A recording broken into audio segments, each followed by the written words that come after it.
Cuidaba a su madre enferma y descubrí que su amor era un plan para robarle hasta el último peso. Todos admiraban cómo cuidaba a su madre con demencia.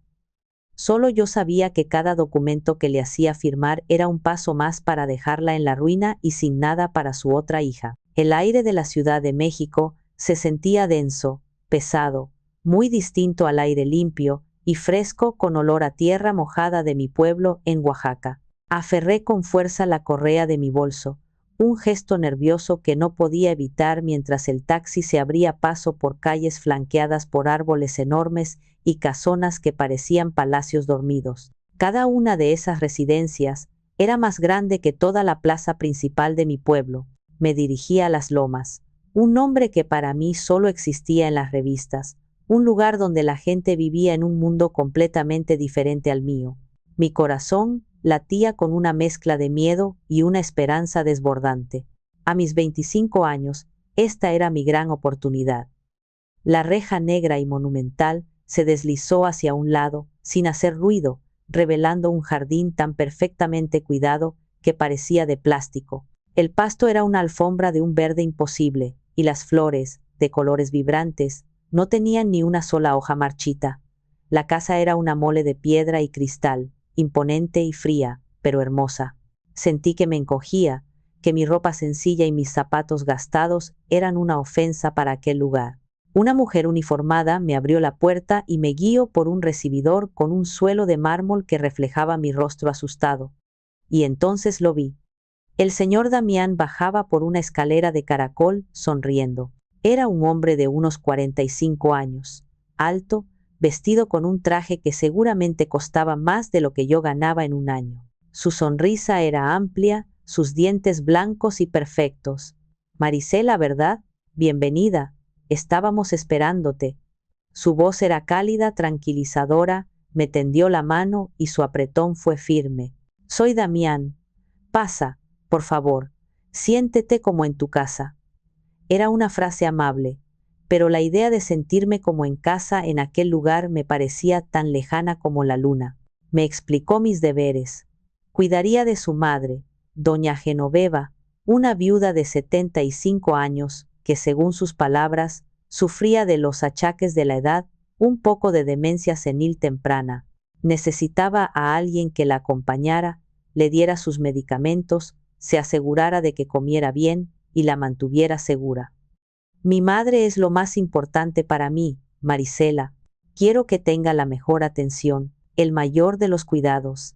El dinero no es problema, dijo, y al mencionar el sueldo, sentí que el aire se me escapaba de los pulmones. Era casi el doble de lo que había esperado.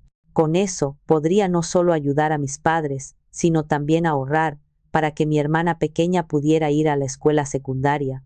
La gratitud me inundó, borrando casi por completo el nerviosismo. No se preocupe, señor. Cuidaré muy bien de su mamá. Sé lo que es, le dije, y mi voz sonó más segura de lo que me sentía, y era verdad. Sabía lo que era. Mientras Damián me hablaba de horarios y dietas, mi mente voló de regreso a Oaxaca, a la pequeña casa de adobe de mi abuela. Recordé sus manos arrugadas buscando las mías, sus ojos a veces perdidos en un mundo que solo ella veía. Recordé la paciencia infinita de mi madre al darle de comer, la forma en que mi padre le cantaba las canciones de su juventud para traerla de vuelta, aunque fuera por un instante.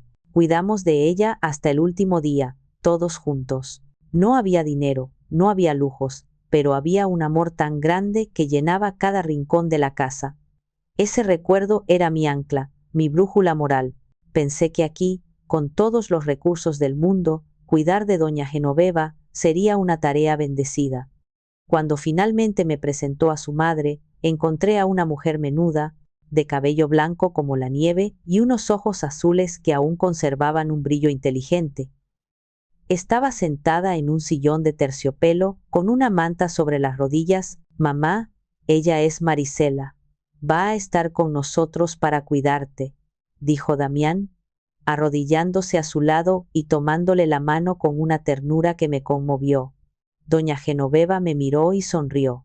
Una sonrisa dulce, genuina. Qué bueno, hijita. A veces me siento un poco sola. En ese momento, Toda la frialdad de la casa pareció desvanecerse. Vi a una anciana que necesitaba compañía y a un hijo devoto que hacía todo por ella. Me sentía afortunada, bendecida por haber encontrado un trabajo así, un lugar donde podría hacer el bien y al mismo tiempo construir un futuro para mi familia. No tenía ni la más remota idea de que acababa de entrar en el escenario de la mentira más cruel que jamás hubiera imaginado. Los primeros días fueron como un sueño. La rutina era tranquila y organizada. Por la mañana ayudaba a doña Genoveva a asearse y vestirse. Desayunábamos juntas en una pequeña terraza inundada de sol, rodeadas de macetas con geranios rojos. Damián se despedía de su madre con un beso en la frente antes de irse a sus oficinas, siempre con una palabra cariñosa.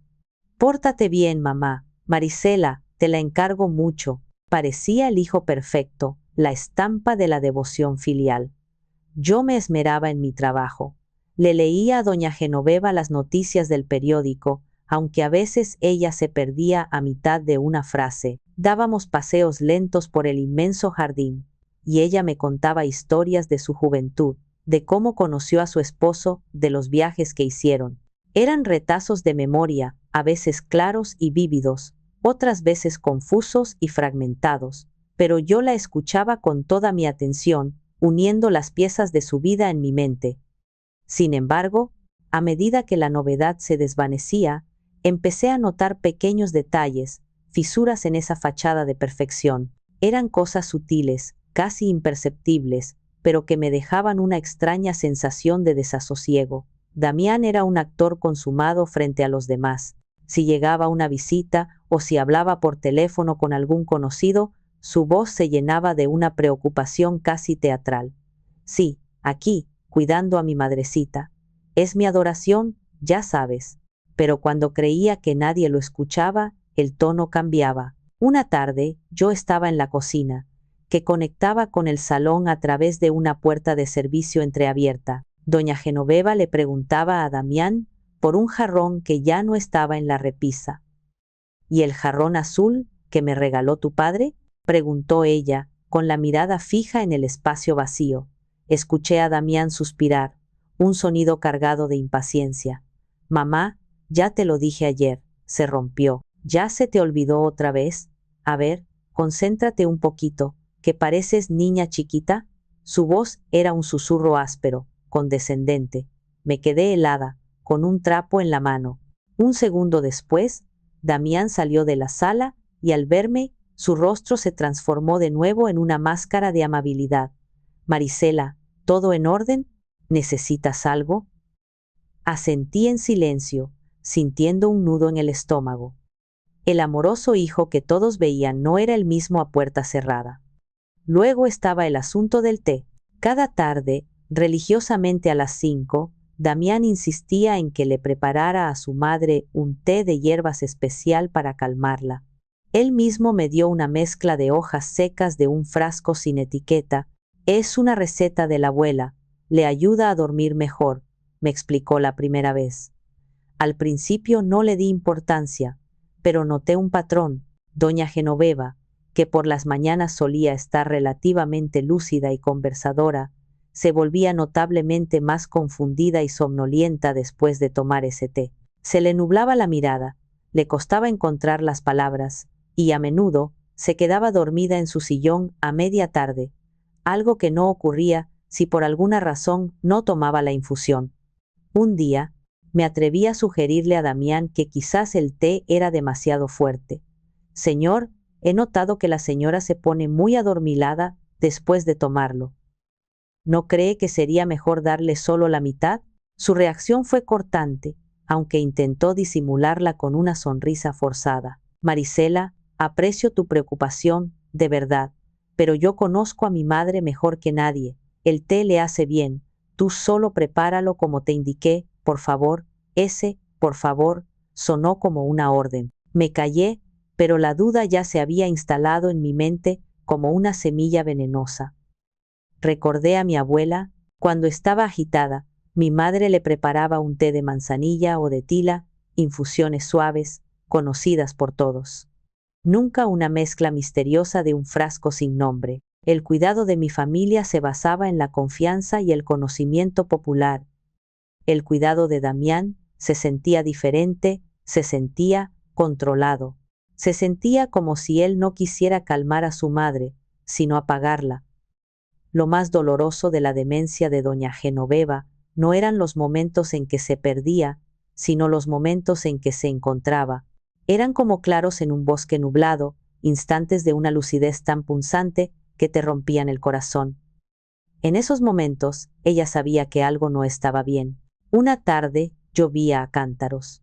El cielo gris y el sonido monótono de la lluvia contra los ventanales creaban una atmósfera melancólica en el enorme salón. Damián había salido a una comida de negocios. Estábamos solas, doña Genoveva y yo, sentadas en silencio. Ella tenía en su regazo un viejo álbum de fotografías con cubierta de piel. Pasaba las páginas lentamente, sus dedos arrugados trazando los contornos de rostros jóvenes y sonrientes. De repente, se detuvo en una foto. Era de una mujer joven, de sonrisa amplia y ojos brillantes, abrazando a un niño pequeño. «Esta es mi Inés», dijo, y su voz sonó sorprendentemente clara, libre de la neblina que la envolvía casi siempre. Mi niña era tan risueña. Me acerqué para ver mejor. «Es muy bonita, señora. Se parece a usted». Ella asintió, pero su sonrisa se desvaneció. Se quedó mirando la foto un largo rato y luego, bajando la voz hasta convertirla en un susurro confidencial, me miró con sus ojos azules, llenos de una tristeza infinita. «Hace mucho que no sé de ella, Marisela. Mucho tiempo». Hizo una pausa. Tragó saliva como si las palabras le costaran un gran esfuerzo. «Mi hijo, Damián. Él dice que ella no quiere hablar conmigo. Dice que está muy ocupada con su propia familia, que es una ingrata. Pero yo sé que ella no es así. Una madre conoce a sus hijos». Se me encogió el corazón. La forma en que lo dijo, la certeza en su voz, me golpeó con fuerza. Damián siempre se refería a su hermana con desdén. «Inés vive en Querétaro. Se casó con un bueno para nada y apenas les alcanza», me había contado una vez. «Siempre está pidiendo dinero. Por eso prefiero mantenerla a distancia, para proteger a mamá de sus problemas». En su versión, él era el hijo protector, y ella, la hermana problemática. Pero lo que doña Genoveva me susurraba en ese momento, pintaba un cuadro completamente diferente. Era el lamento de una madre que extrañaba a su hija y que, en el fondo de su mente confundida, sentía que algo no cuadraba. «A lo mejor solo está muy ocupada, señora. Ya verá que pronto llama», intenté consolarla, aunque mis propias palabras me sonaron huecas. Ella negó con la cabeza lentamente, sus ojos fijos en los míos. «No. Él no me la pasa al teléfono. Siempre que pregunto, me dice que no es buen momento, que estoy muy cansada, que ya hablaré con ella después». Una lágrima solitaria rodó por su mejilla pálida. «Siento que me la están robando, hijita». Esa frase, «me la están robando», resonó en el silencio de la habitación. No supe qué responder. Solo pude tomar su mano y apretarla suavemente. En ese instante de claridad, doña Genoveva no era una anciana senil, era una prisionera en su propia casa, y su carcelero era su propio hijo. La duda que había sentido antes se transformó en una sospecha real, tangible. Esto no era normal. Recordé de nuevo mi casa en Oaxaca. Mi tía que vivía en Puebla llamaba todos los días para preguntar por la abuela, y aunque la abuela a veces no la reconocía, mi madre siempre le ponía el teléfono, le hablaba de ella, mantenía vivo ese lazo, porque el amor no aísla, el amor conecta. El amor incondicional que mi familia le dio a mi abuela era un tejido de voces, de manos, de presencias. Lo que Damián estaba haciendo era todo lo contrario. Estaba cortando los hilos, uno por uno, dejando a su madre sola en una isla de confusión, una isla de la que él era el único guardián. Y yo empezaba a preguntarme por qué. ¿Por qué querría un hijo alejar a una madre de su otra hija? La respuesta, aunque todavía no la conocía, Intuía que era oscura y aterradora. La sospecha, una vez que echa raíces, es como una mala hierba. Crece en la oscuridad y se enreda en todo.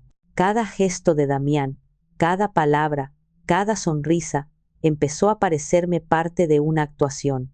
Necesitaba entender, encontrar algo concreto que confirmara o desmintiera mis temores. La oportunidad llegó de una forma inesperada. Una mañana, mientras ayudaba a doña Genoveva a organizar su mesita de noche, se me cayó al suelo su pastillero. Las pequeñas píldoras de colores rodaron bajo la cama. Al agacharme para recogerlas, mis dedos tocaron un sobre de papel doblado, escondido entre la pata de la mesita y la pared. Lo saqué. Era una receta médica, con el membrete del doctor Robles, un geriatra de renombre. Estaba fechada hacía apenas 2 meses. La desdoblé con manos temblorosas. Contenía la lista de los medicamentos que doña Genoveva debía tomar.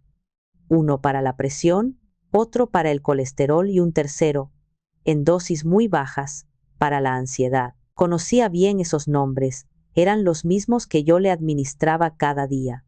Guardé la receta en el bolsillo de mi uniforme, sintiendo el papel como si quemara. Había algo que no encajaba. La imagen de Damián, entregándome un papel escrito a mano el primer día de trabajo, apareció en mi mente. Era un calendario, una hoja de cuaderno con los días de la semana y las horas, donde él mismo había detallado qué pastillas darle y cuándo. Para que no te confundas, Marisela, con mi madre no podemos arriesgarnos, me había dicho con su habitual tono protector. Esa tarde, cuando Damián salió y doña Genoveva dormía su siesta inducida por el té, corrí a mi habitación, saqué la receta del médico y el calendario escrito por Damián, y los puse uno al lado del otro, sobre mi cama. Mi corazón empezó a latir más deprisa. Lunes, 8 de la mañana. Receta: losartán, presión, atorvastatina, colesterol. Calendario de Damián. Losartán, atorvastatina. Coincidían. Lunes, 2 de la tarde. Receta: alprazolam 0. 25 miligramos. Ansiedad.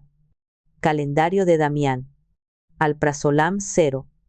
25 miligramos. Coincidían, seguí comparando. Martes, miércoles, todo parecía en orden. Por un momento, me sentí estúpida. Quizás estaba imaginando cosas.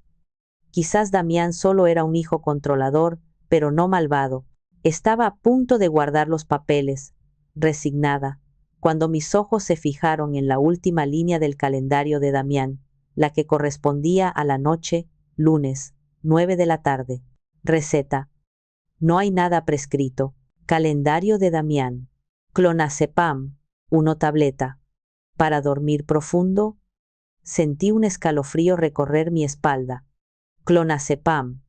Sabía qué era. Se lo daban a un tío mío que sufría de ataques de pánico muy fuertes. Era un sedante potente, mucho más que el alprazolam de la tarde, y no estaba en la receta del doctor Robles. De repente, todo encajó con una claridad aterradora. El té de la tarde que la adormecía, la pastilla extra por la noche que la noqueaba. Por eso, doña Genoveva se levantaba tan confundida. Por eso tenía lagunas mentales tan grandes. No era solo la demencia, estaba siendo sistemáticamente sedada. El aire se me escapó de los pulmones. Esto ya no era una sospecha, era una certeza. Damián estaba medicando a su madre a sus espaldas, con fármacos que un médico no le había recetado. Mi primer impulso fue llamar al doctor Robles. Pero, ¿qué le iba a decir? ¿Que el hijo de su paciente era un mentiroso? ¿Necesitaba más que eso? ¿Necesitaba pruebas? Al día siguiente, con un nudo de miedo en la garganta, le pregunté a Damián. Intenté sonar casual, inocente. Señor, una duda. El otro día, buscando las pastillas, no encontré la receta del clonazepam. ¿La tiene usted? Para llevar un control, la sonrisa de Damián no vaciló, pero sus ojos se endurecieron por una fracción de segundo. Ah, esa, no te preocupes. Esas son unas vitaminas especiales para la memoria que le consiguió un especialista amigo mío en Estados Unidos. No vienen con receta normal. Hizo una pausa y luego añadió, con un tono que no admitía réplica. Tú solo sigue mis instrucciones, Marisela. Para eso te pago, ¿verdad? La mentira era tan descarada, tan insultante, vitaminas para la memoria, que eran en realidad un potente sedante, y la amenaza velada al final. Para eso te pago. Me estaba dejando claro cuál era mi lugar. Era una empleada. Debía obedecer y callar, pero ya era tarde. Había cruzado una línea.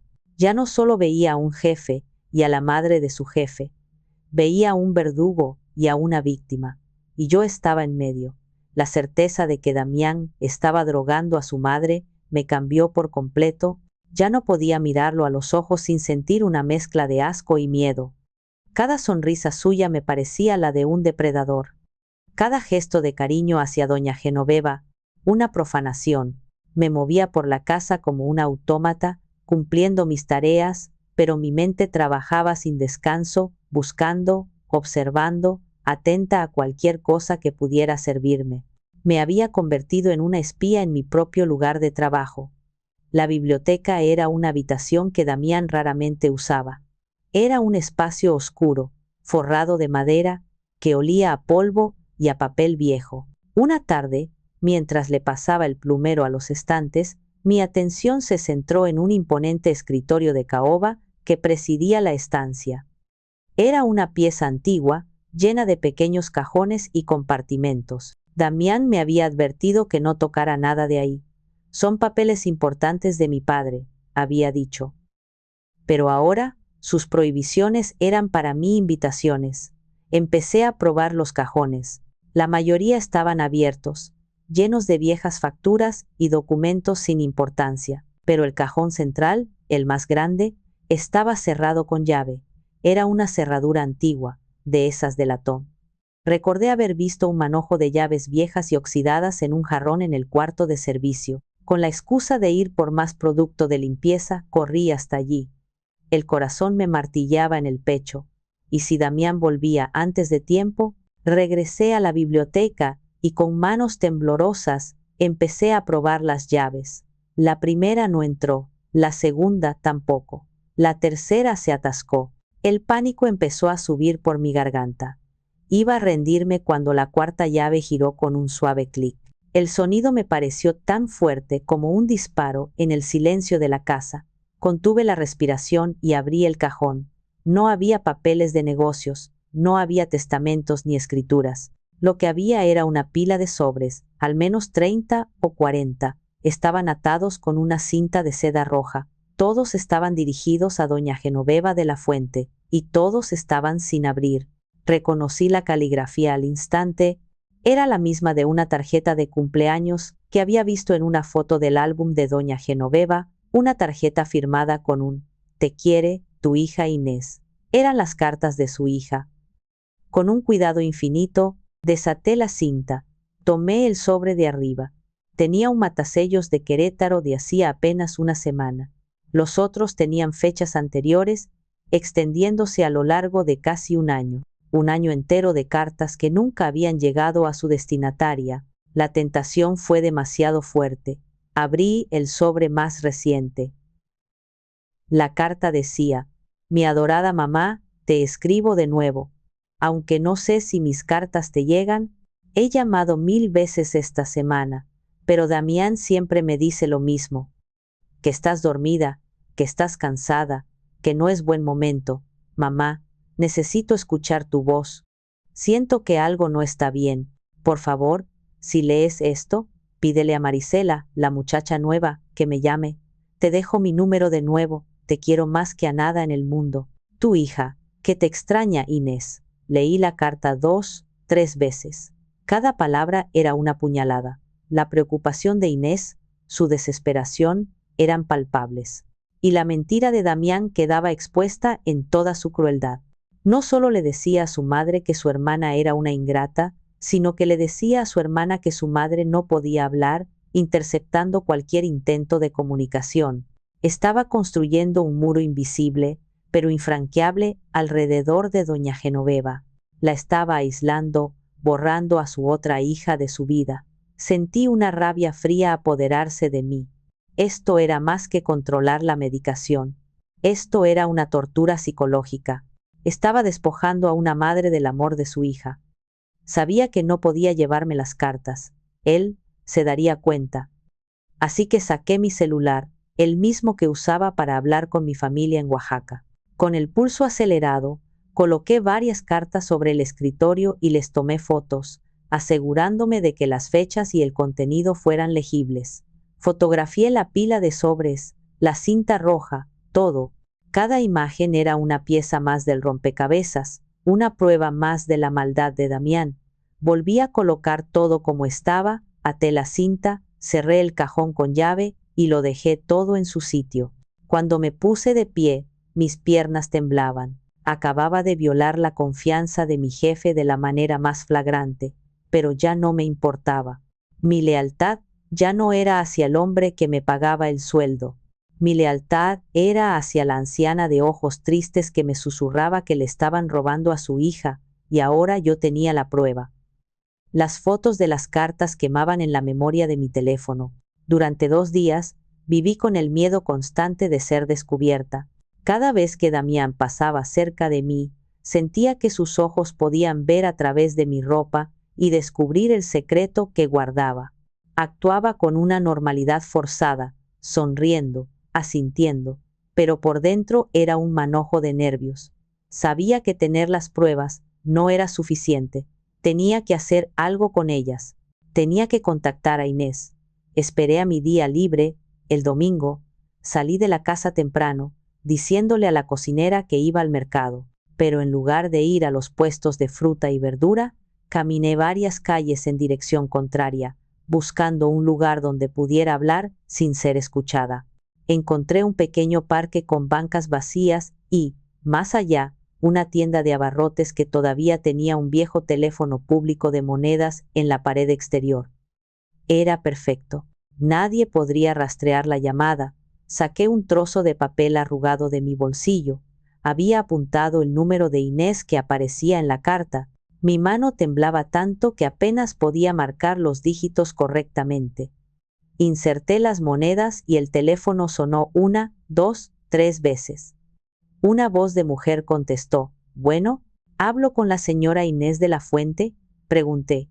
Y mi propia voz me sonó extraña, aguda. Hubo un silencio al otro lado. «Sí, soy yo. ¿Quién habla?». Su tono era cauteloso, desconfiado. «Mi nombre es Marisela. Soy la persona que cuida a su mamá».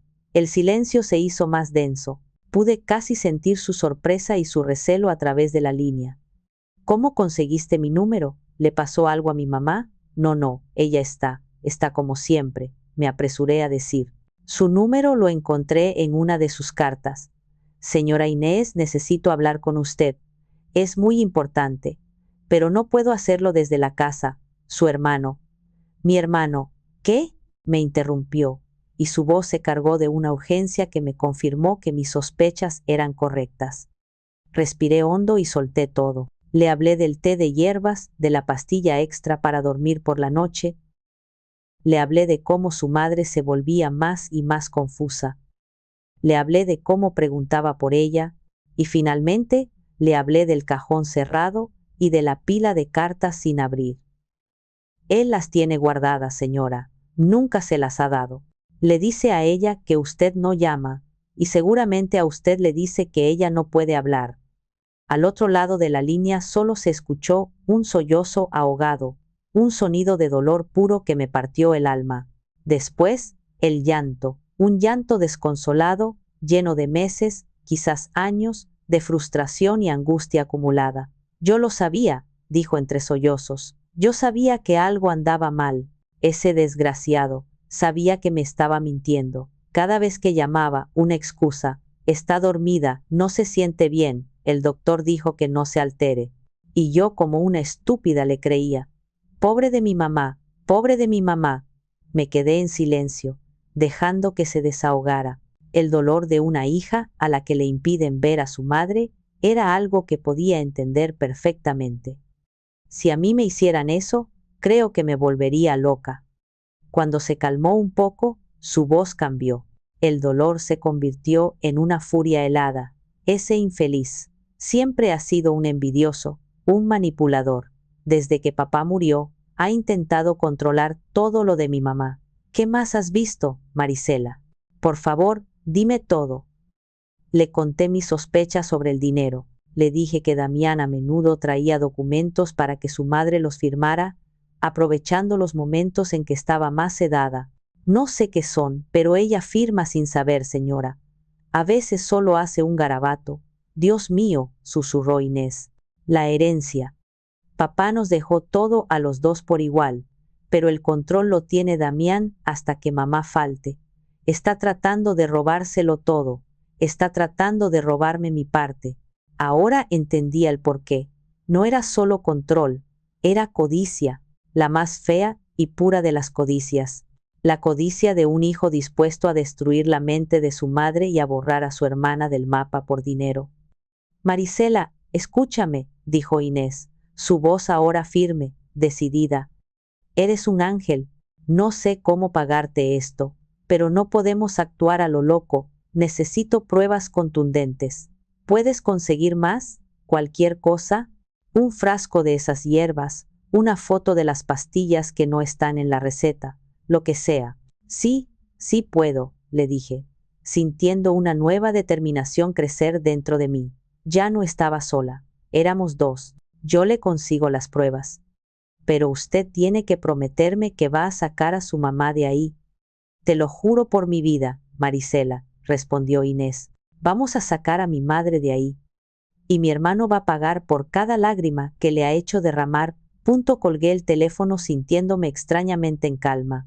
El miedo seguía ahí, pero ahora estaba acompañado de un propósito. Dos mujeres, una empleada de Oaxaca y una hija desesperada en Querétaro, separadas por cientos de kilómetros, acababan de formar una alianza secreta, y nuestro objetivo era derrocar a un tirano.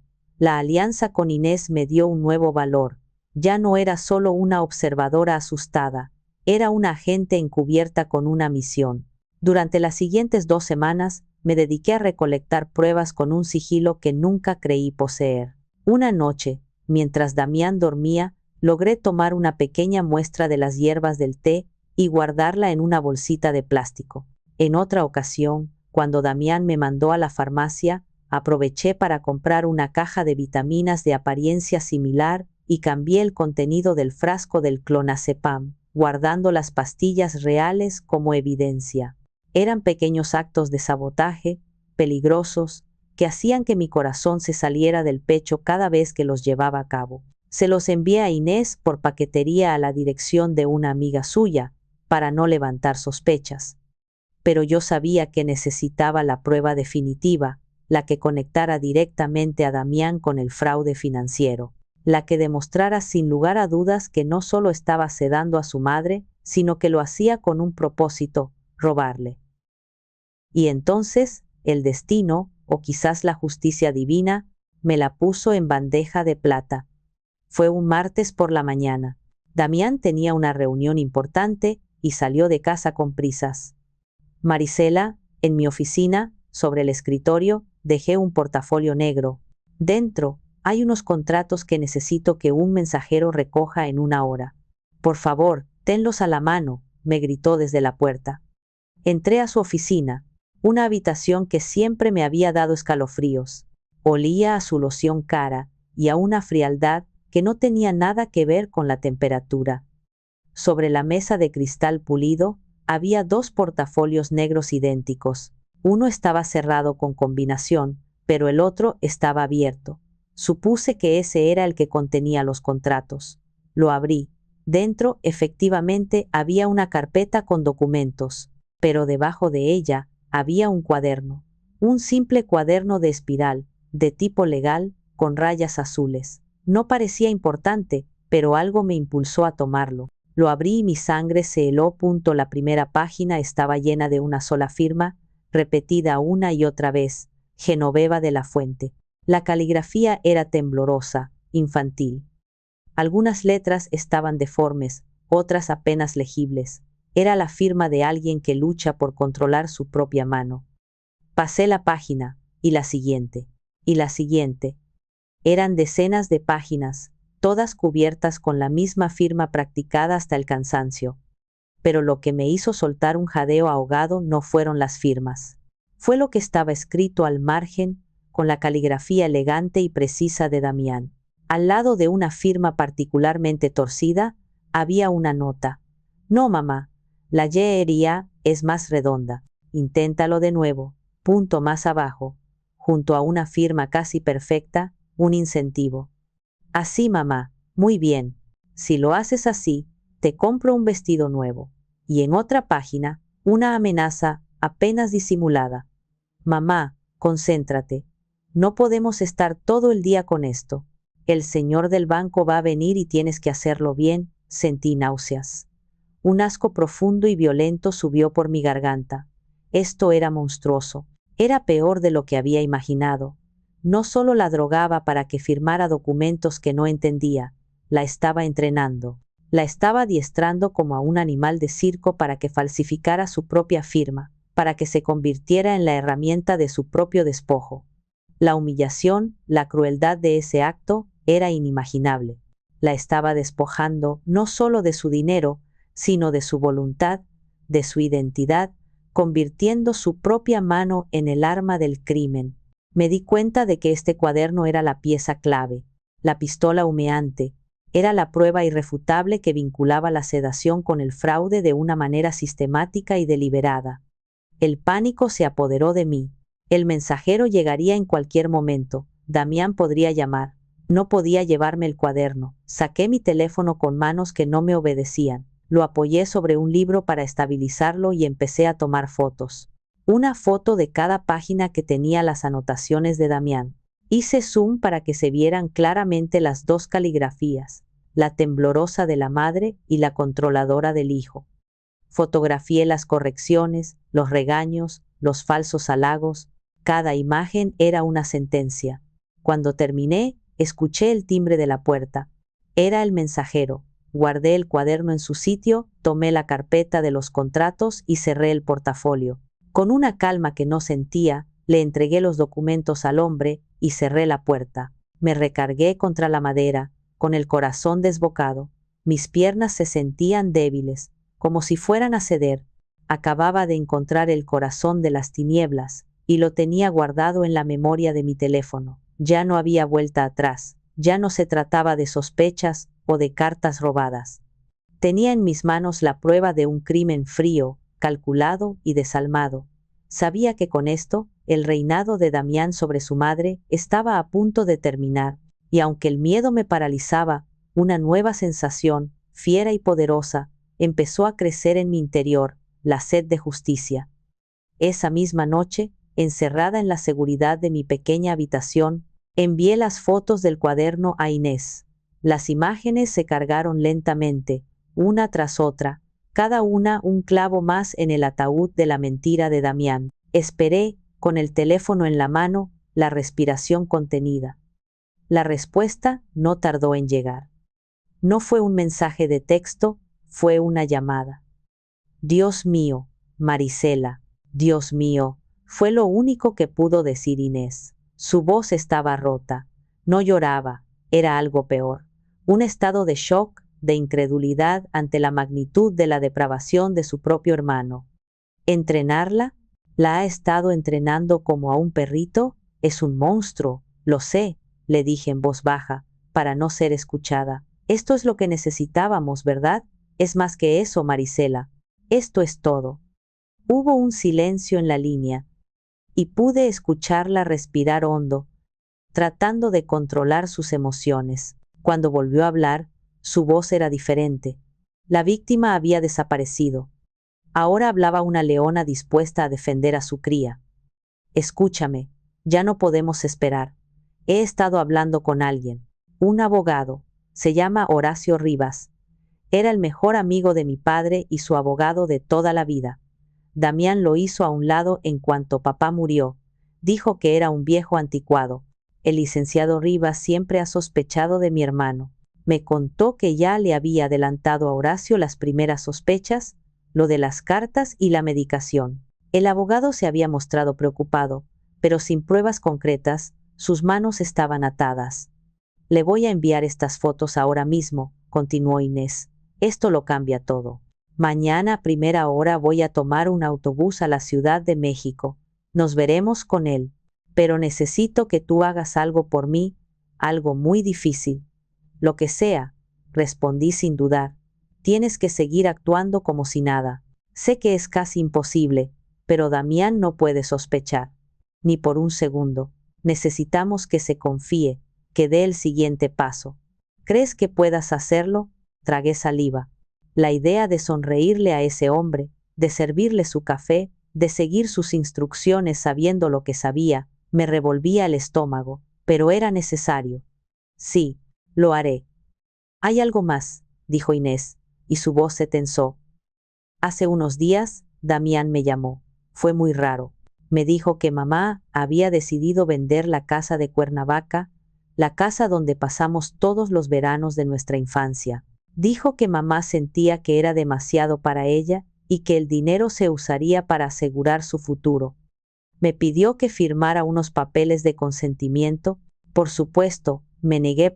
La casa de Cuernavaca. Doña Genoveva me había hablado de ella, sus ojos se iluminaban al recordarla. Era su lugar feliz. Jamás la vendería por voluntad propia. Él va a intentar hacerlo de todas formas, dijo Inés. Estoy segura de que planea hacer que mamá firme la venta muy pronto. Probablemente por eso la ha estado entrenando con las firmas. Ese será su gran golpe, y ahí es donde lo vamos a atrapar. Colgamos el teléfono. Me quedé sentada en la oscuridad, asimilando el plan. La trampa estaba a punto de cerrarse. Mi papel era el más peligroso, ser el cebo sin que el depredador se diera cuenta. Los siguientes 3 días fueron la prueba más dura de mi vida. Fueron un suplicio de sonrisas falsas y obediencia fingida. Cada vez que Damián me daba una orden, yo asentía con una sumisión que me quemaba por dentro. Marisela, prepara el té de mamá. Sí, señor. Marisela, asegúrate de que tome su pastilla de la noche. Claro que sí, señor. Él parecía estar de un humor excelente, confiado, casi eufórico. Tarareaba mientras leía el periódico. Hablaba de planes de un viaje a Europa, estaba celebrando su victoria antes de tiempo. Y yo, su humilde empleada, era la única que sabía que su mundo estaba a punto de implosionar. Cuidaba de doña Genoveva con una ternura renovada, casi feroz. Le hablaba en voz baja, le cantaba las canciones que mi madre le cantaba a mi abuela. Sentía que tenía que protegerla, que llenar sus últimos días en esa casa con algo de paz genuina antes de que estallara la tormenta. Ella parecía sentir mi urgencia. A veces, en sus momentos de lucidez, me tomaba la mano y me decía: «Eres una buena niña, Marisela, me recuerdas a mi Inés», y yo tenía que tragarme las lágrimas. El jueves por la tarde, Damián me lo confirmó. «Marisela, mañana viernes vendrá mi notario por la tarde. Vamos a firmar unos papeles importantes. Por favor, asegúrate de que mamá esté descansada y tranquila. Dale su té un poco antes». Como a las 4. Ahí estaba la señal. Inmediatamente, envié un mensaje de texto a Inés. «Mañana por la tarde». La respuesta fue instantánea. «Entendido. Estaremos listos. Cuídate mucho, Marisela. Eres muy valiente». Esa noche, apenas pude dormir. Daba vueltas en la cama, repasando cada detalle del plan en mi cabeza. El miedo era un animal vivo en mi estómago. ¿Y si algo salía mal? ¿Y si Damián se daba cuenta? Él era poderoso, tenía dinero, yo no era nadie. Una muchacha de pueblo que se había metido donde no la llamaban. Pero entonces recordé el rostro de mi abuela, recordé su dignidad, incluso en medio de la confusión. Y recordé la mirada de doña Genoveva, susurrándome que le estaban robando a su hija. No estaba haciendo esto por valentía. Lo estaba haciendo porque no había otra opción. Porque el silencio me habría convertido en su cómplice. Y yo no podía vivir con eso. La tormenta estaba por llegar, y yo estaría en el ojo del huracán. El viernes llegó con un sol radiante, que parecía una burla a la oscuridad que se cernía sobre la casa. El aire estaba cargado de una tensión que solo yo parecía percibir. Damián se despertó más tarde de lo habitual, de un humor expansivo, casi festivo. Desayunó en la terraza, leyendo el periódico financiero y haciendo llamadas en voz alta, hablando de cifras con 6 ceros como si fueran centavos. Para él, este era un día de celebración, el día de la culminación de su plan maestro. Para mí, era el día del juicio. Doña Genoveva, ajena a todo, pasó la mañana tranquila. La ayudé a regar unas macetas, y por un rato, mientras sus manos arrugadas acariciaban los pétalos de un geranio, casi pude olvidar lo que estaba a punto de suceder. Pero la calma era una ilusión. A la 1 de la tarde, Damián regresó a casa. «Marisela, ¿cómo está mamá?», preguntó, aflojándose la corbata. «Está tranquila, señor. Acaba de comer». «Perfecto. El notario vendrá a las 5. Asegúrate de que esté despierta pero relajada. Ya sabes», dijo, guiñándome un ojo. «Dale su té a las 4 en punto. Que esté bien cargado hoy». Esa orden. Que esté bien cargado, me revolvió el estómago. Quería que estuviera lo más confundida posible, pero lo suficientemente despierta para sostener una pluma. Asentí, con la garganta seca. «Como usted diga, señor». A las 4 en punto, entré en la cocina. Mis manos temblaban mientras preparaba la infusión. Usé la mezcla de hierbas que Damián me había dado, pero solo puse la mitad de la cantidad habitual. En su lugar, añadí más manzanilla de una caja que yo misma había comprado.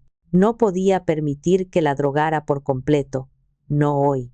Necesitaba que estuviera lo más lúcida posible para lo que venía. Le llevé el té a doña Genoveva. Ella lo bebió lentamente, mientras yo le leía un poema de un libro que le gustaba. Mi voz era un hilo tembloroso que luchaba por mantenerse firme. Cada minuto que pasaba era una tortura. A las 4:30, envié el mensaje de texto acordado a Inés. «Ya le di el té. El notario llega a las 5. La respuesta fue un simple pulgar hacia arriba. Estaban en camino. A las 5:05, Damián bajó al salón. Había preparado el escenario. Sobre la gran mesa de centro había desplegado una pila de documentos. El salón, normalmente acogedor, ahora parecía una fría sala de juntas. «Marisela, trae a mamá, por favor, y después, retírate a la cocina. No queremos interrupciones». Ayudé a doña Genoveva a levantarse. Caminaba un poco inestable, pero sus ojos estaban más claros de lo habitual. El té de manzanilla había funcionado. Estaba somnolienta, pero no completamente perdida. La senté en un sillón frente a la mesa. Damián se sentó a su lado, con un brazo sobre sus hombros en un gesto de falso afecto. «Ya estamos listos, mamá. Solo unas firmas más. Es para vender la casa de Cuernavaca. ¿Recuerdas que lo hablamos? Es mucho mantenimiento, y con el dinero podremos asegurar tu futuro, tus cuidados». Su voz era melosa, como la de un encantador de serpientes. Doña Genoveva parpadeó, confundida. «¿Vender la casa de los veranos? Pero Damián, a tu hermana le encanta esa casa». «Inés está de acuerdo, mamá. Ya hablé con ella». «No te preocupes por nada», mintió él sin pestañear. Justo en ese momento sonó el timbre. No el timbre de la puerta principal, sino el intercomunicador de la caseta de vigilancia. Damián frunció el ceño, molesto por la interrupción. «Debe ser el notario. Marisela, ve a la cocina. Yo le digo al guardia que lo deje pasar», ordenó. Fui hacia la cocina, pero en lugar de entrar, me escondí en el pequeño pasillo que conectaba con el recibidor, desde donde podía ver la puerta principal sin ser vista. Mi corazón latía tan fuerte que temía que pudieran oírlo. Damián habló por el intercomunicador. «Sí, soy yo. Es el licenciado Morales. Déjelo pasar». Un minuto después, el timbre de la puerta sonó. Damián caminó hacia la entrada, componiendo su mejor sonrisa de anfitrión, abrió la puerta, y su sonrisa se congeló. Se petrificó en su rostro. No era el licenciado Morales. En el umbral, recortadas contra la luz dorada de la tarde, estaban dos figuras. Una era Inés, su hermana, con el rostro pálido pero los ojos encendidos de una furia contenida. La otra era un hombre mayor, de cabello cano y traje impecable, que sostenía un maletín de cuero. Era el abogado Horacio Rivas. Damián se quedó mudo por un instante, su cerebro tratando de procesar la escena imposible que tenía ante él. La confusión dio paso a la ira. Inés, ¿qué demonios haces aquí? Te dije que no vinieras. Mamá está ocupada en un asunto muy importante, siseó, intentando bloquearles el paso con su cuerpo. Pero Horacio Rivas no era un hombre que se dejara intimidar. Dio un paso al frente, obligando a Damián a retroceder. Su voz, cuando habló, era tranquila, pero cortante como el filo de una navaja. Estamos aquí precisamente por ese asunto importante, Damián, dijo el abogado, entrando en el recibidor sin esperar invitación. Inés lo siguió, sus ojos fijos en su hermano, como dos dagas. No pueden entrar así a mi casa, balbuceó Damián, su compostura empezando a resquebrajarse. Me temo que legalmente esta sigue siendo la casa de Genoveva, replicó Horacio con frialdad, y venimos a detener un fraude. Con permiso, y sin más, caminaron directamente hacia el salón, hacia la mesa, llena de documentos, hacia la anciana confundida que los miraba con los ojos muy abiertos. Damián, pálido como un fantasma, se giró y los siguió, como un condenado caminando hacia el cadalso. Desde mi escondite, supe que el primer acto de la obra había terminado. El telón estaba a punto de levantarse para la confrontación final, y yo, la humilde muchacha de Oaxaca, había sido la tramoyista que había puesto a todos los actores en su lugar para la escena que cambiaría sus vidas para siempre. El silencio en el salón era tan denso que se podía cortar. Doña Genoveva miraba a su hija Inés como si estuviera viendo un fantasma. Un murmullo escapó de sus labios. «Inés, hijita, ¿eres tú?» Inés corrió al lado de su madre, ignorando por completo a Damián. Se arrodilló y tomó las manos de la anciana. «Sí, mamá, soy yo, estoy aquí. He venido a verte». Las lágrimas brotaron de los ojos de ambas mujeres, un torrente de meses de separación forzada. Damián, recuperado del shock inicial, intentó retomar el control. Su rostro estaba contraído por la furia. «Esto es un circo. Inés, te prohíbo que alteres a mi madre. Y usted, Horacio, no tiene nada que hacer aquí. Largo de mi casa ahora mismo». Horacio Rivas ni se inmutó. Caminó con calma hasta la mesa de centro y miró los papeles de la venta. Luego levantó la vista y miró a Damián directamente a los ojos. «¿Tu casa, Damián, o la casa que estás tratando de robarle a la mujer que te dio la vida? No sé de qué habla. Es una transacción legal. Mamá está en pleno uso de sus facultades y ha decidido vender», gritó Damián, su voz un poco demasiado aguda, delatando su pánico. «¿En pleno uso de sus facultades?», repitió Horacio con un sarcasmo helado, dejó su maletín sobre la mesa y lo abrió. No sacó papeles legales. Sacó una pequeña bolsa de plástico con unas hierbas secas y otra con unas pastillas blancas. Las dejó sobre los documentos de la venta. «Supongo que estas vitaminas y este té de la abuela ayudan mucho con sus facultades, ¿no es así? Un análisis rápido nos dirá que esto es una mezcla de sedantes, incluyendo clonazepam, que casualmente no aparece en ninguna receta emitida por el doctor Robles». El rostro de Damián perdió todo color. Pasó del rojo de la ira al blanco del terror. Miró las pastillas como si fueran serpientes. «Eso no prueba nada», balbuceó. «Quizás esto ayude», continuó Horacio, impasible. Sacó una serie de fotografías de su maletín y las esparció sobre la mesa como si fueran cartas de una baraja macabra. Eran las fotos que yo había tomado. Las fotos de las cartas de Inés, ocultas, sin abrir. Un año de cartas. Un año de llamadas sin respuesta. A esto se le llama aislamiento, Damián. Y es una forma de maltrato. Damián miraba las fotos, sin palabras. Su mandíbula se tensaba y se aflojaba. Estaba atrapado. Y luego, dijo Horacio, haciendo una pausa dramática, tenemos la joya de la corona. Sacó la última serie de fotos. Las páginas del cuaderno de firmas. Las amplió para que todos pudieran verlas. La caligrafía temblorosa de Genoveva junto a las correcciones frías y calculadoras de su hijo. No, mamá, más redonda la guerrima. Horacio leyó en voz alta la nota de Damián, su voz resonando en la habitación. Así, perfecto. Si lo haces así, te compro un vestido nuevo. El abogado levantó la vista del papel y clavó su mirada en Damián. Esto no es un hijo ayudando a su madre. Esto es un falsificador entrenando a su víctima. Esto es la prueba de un plan deliberado para cometer fraude. No hay juez en este país que no vea la premeditación en estas imágenes. En ese momento, todo el aire pareció abandonar el cuerpo de Damián. Se tambaleó hacia atrás, como si hubiera recibido un golpe físico.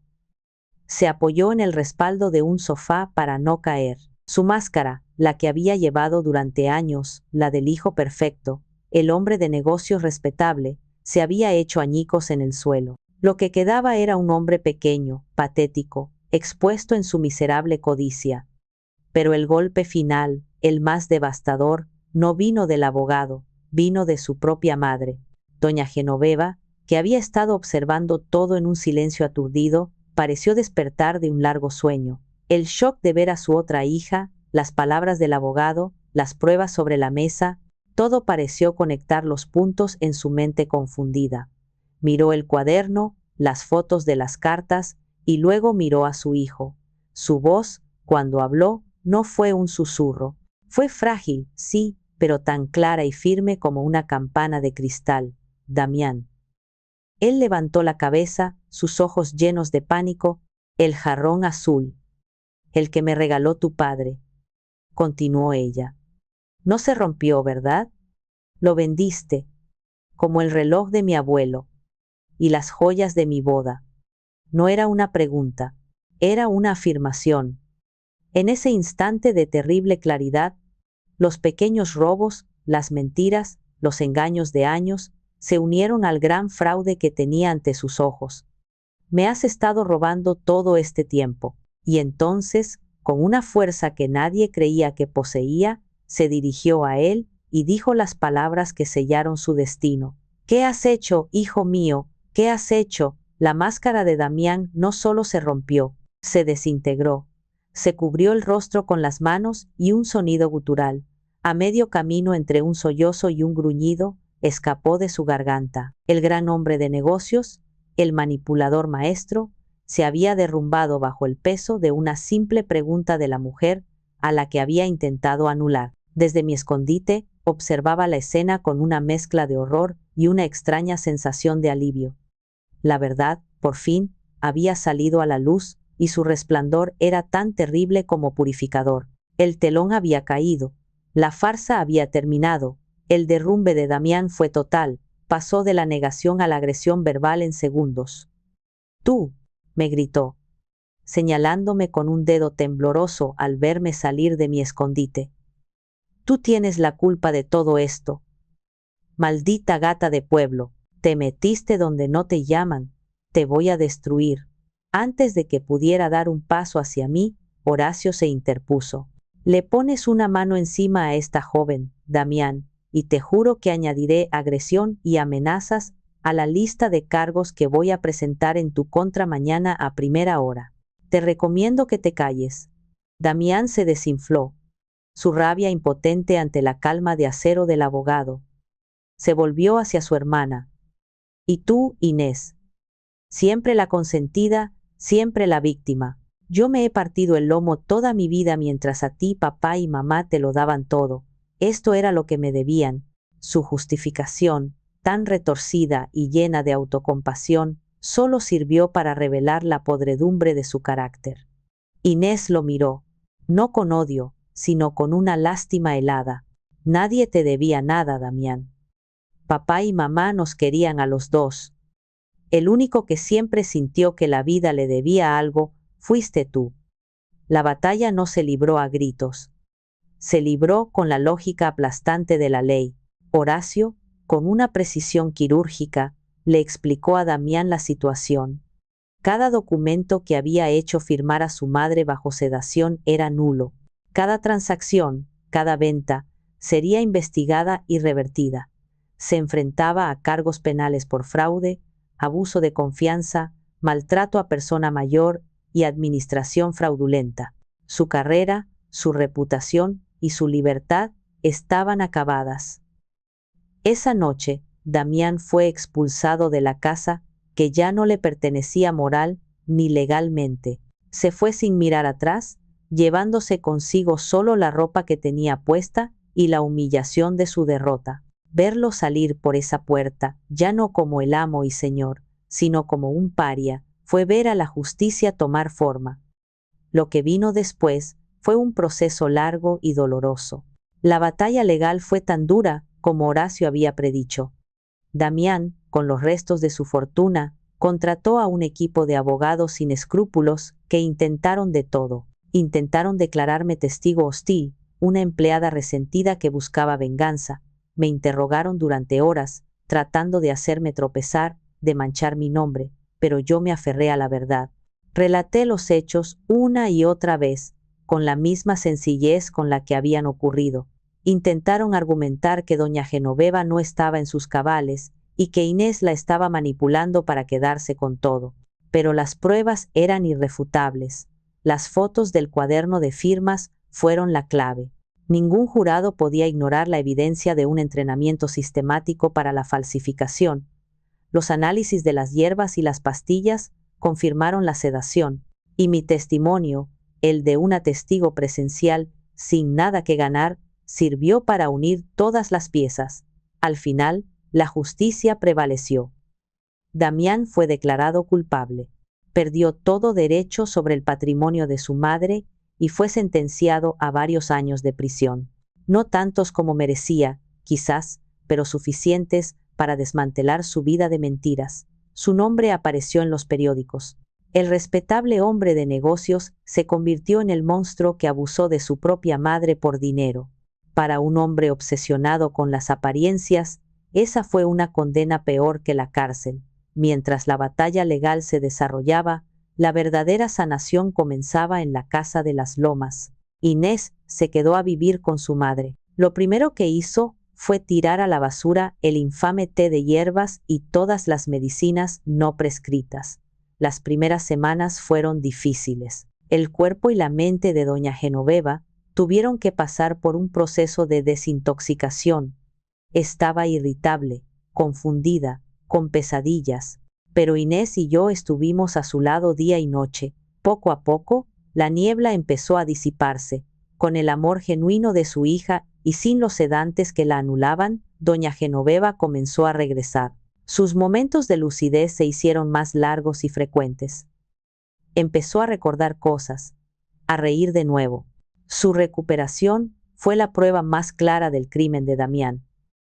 Su demencia no era solo una condición médica, había sido una prisión química. Yo seguí trabajando allí durante esos meses de transición. Mi relación con ellas cambió. Ya no era la empleada, era parte de la familia que habíamos salvado. Comíamos juntas, veíamos películas, ayudábamos a doña Genoveva con sus ejercicios de memoria, verla sonreír, verla abrazar a su hija. Era mi verdadera paga. Sin embargo, sabía que mi tiempo allí tenía que terminar. Mi presencia era un recordatorio constante de la peor época de sus vidas. Yo era el fantasma de la traición de Damián. Además, había un mundo esperándome.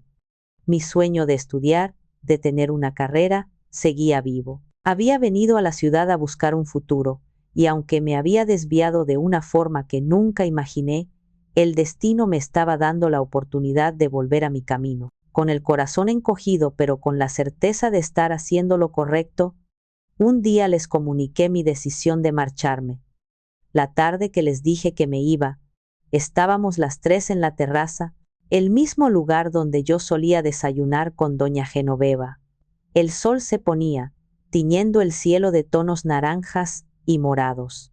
Había un silencio tranquilo, una paz que meses atrás hubiera sido impensable en esa casa. He estado pensando mucho, comencé. y mi voz sonó más débil de lo que quería.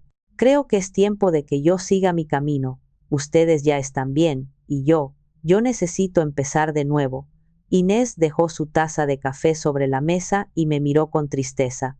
Marisela, esta es tu casa. Lo sabes, ¿verdad? No tienes que irte. Lo sé, y se los agradezco más de lo que las palabras pueden decir, respondí, sintiendo un nudo en la garganta. Pero mi lugar ya no está aquí. Vine a esta ciudad a trabajar para poder estudiar. Y creo que es hora de intentarlo. Fue doña Genoveva quien habló entonces. Durante los últimos meses, su voz se había vuelto más fuerte, su mirada más nítida. Tomó mi mano, sus dedos frágiles, pero con un agarre firme. Cuando llegaste aquí, hijita, yo estaba perdida en una niebla, dijo, mirándome a los ojos. No recuerdo mucho de esos tiempos, y creo que es una bendición, pero sí te recuerdo a ti. Recuerdo tu paciencia, recuerdo que me hablabas de tu abuela, recuerdo que sentía que contigo estaba a salvo aunque no sabía de qué. Hizo una pausa, y sus ojos se llenaron de lágrimas. Tú fuiste mis ojos y mi voz cuando yo no los tenía. Nos devolviste la vida, a mí y a mi hija. Inés también estaba llorando en silencio. Mi madre tiene razón. No hay dinero en el mundo que pueda pagar lo que hiciste por nosotras. Arriesgaste tu trabajo, tu seguridad, todo, por una anciana que apenas conocías. Se secó las lágrimas y me miró con una nueva determinación. Por eso, no vamos a dejar que te vayas así. Hemos hablado mucho de esto. Queremos ser parte de ese sueño tuyo. Queremos pagarte los estudios. La carrera universitaria que elijas, en la universidad que elijas, completa. Es lo menos que podemos hacer. No es un pago, Marisela. Es una inversión en alguien que nos enseñó lo que es la verdadera decencia. Me quedé sin palabras. El aire se me atoró en los pulmones. La imagen de mí misma, de niña, soñando con ser enfermera, con llevar una bata blanca y ayudar a la gente de mi pueblo, apareció en mi mente con una claridad abrumadora. Un sueño que había parecido tan lejano, tan imposible, de repente estaba ahí, al alcance de mi mano, ofrecido como un regalo del destino. Las lágrimas que había contenido durante tantos meses finalmente brotaron. Lloré por el miedo que había pasado, por la rabia que había sentido, por la tristeza de ver a una familia romperse, pero sobre todo, lloré de gratitud. Acepté, por supuesto, acepté entre sollozos, sintiendo que un ciclo se cerraba y otro, lleno de luz, estaba a punto de comenzar. Perdí un trabajo, sí, pero gané mucho más. Gané una segunda familia. Gané la oportunidad de cumplir mi sueño. Y gané la certeza de que, a veces, hacer lo correcto, aunque sea lo más difícil, trae recompensas que no se pueden medir en dinero.